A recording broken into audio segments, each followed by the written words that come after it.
पर मेरे बाबा साहब है, मेरे भगवान है, मेरे परम पूज्य बाबा साहब ने मुझे सब कुछ दिया है, तो इसलिए वो मेरे भगवान है। क्या क्या दिया बाबा साहब ने, बताइए।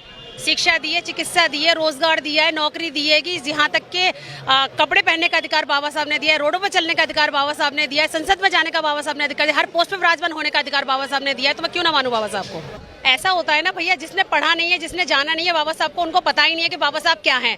बाबा साहब उनको पता है कि बाबा साहब वो चीज़ है कि संसार में शायद कोई व्यक्ति ऐसा महापुरुष पैदा नहीं हुआ जिसने इतने सारे हक अधिकार, महिलाओं की दर्द, महिलाओं की पीड़ा को जाना। क्योंकि मैं मानती हूँ कि हमारे घर में कितने भी पुरुष बैठे हो, कितनी भी ऊंची पोस्ट पर बैठे होते, शायद हमारा कल्याण नहीं हो पाता, लेकिन परम पूज्य बाबा साहब भीमराव अम्बेडकर ने जो हमको हिंदू कोड बिल के माध्यम से इतने तमाम जो अधिकार दिए हैं, वो आज उसी की ताकत है, उसी संविधान की ताकत है, जो आज डॉक्टर रितु का जो यहाँ पे समर्थन करने के लिए जो महिलाएं आई हैं, वो वही महिलाएं हैं जो बाबा साहब को पढ़ती हैं, उनके संविधान को मानती हैं, उनकी विचारधाराओं पर चलती है, तथागत बुद्ध की धारा पे चलती है। ये वो अम्बेडकरी लगती है। बिल्कुल वो। कहाँ जातिवाद खत्म हुआ है?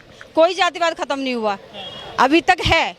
हमें लगता है कि बाहर से खत्म हो गया, कुछ लोग बोलते हैं कि खत्म हो गया, लेकिन कुछ खत्म नहीं हुआ। बाबा साहब के तक जातिवाद झेला था, पढ़ लिख करके सचिव के पद पर जब उन्हें फाइल और पानी दिया जाता, फाइल फेंक के दी जाती थी, पानी अपने घर से लाओ, तो उनके साथ होता, हमारे साथ क्या होगा फिर? लेकिन वो लोग ये कहते हैं कि कहीं जातिवाद नहीं है, सब बराबर है, एक साथ खाते पीते हैं, शहरों में जातिवाद खत्म हो गया। बिल्कुल खत्म नहीं हुआ है, बिल्कुल खत्म नहीं हुआ। इसका एग्जाम्पल हम अपनी भी देते हैं। मेरी छोटी बेटी पढ़ रही है, 11वीं की बच्ची है, उसके साथ लड़कियां पढ़ने आई हैं, उनमें इतना कूट कूट के जातिवाद भरा है। ये कहती हैं कि अगर नीची जाति को हम छू लेंगे तो हम गंदे हो जाएंगे। ये बताइए, छोटी बच्ची में ये विचारधारा है, तो आती कहाँ से?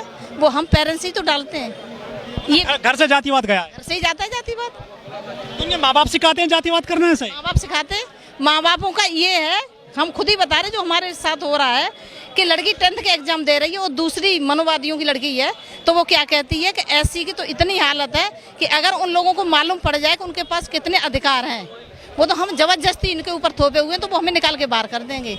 उन लोगों में इतनी जानकारी है, हमारे समाज में हमारे बच्चों को नहीं। हमारे बच्चों को है कांवड़ ले जाने की जानकारी है, वो ढोने की जानकारी है। रखते होंगे आप भी? नहीं, हमारे घर में किसी का प्रवेश नहीं है। प्रवेश माता सावित्रीबाई फूले का है, बाबा साहब का है, माता रमाबाई का, ज्योतिबा फूले का है।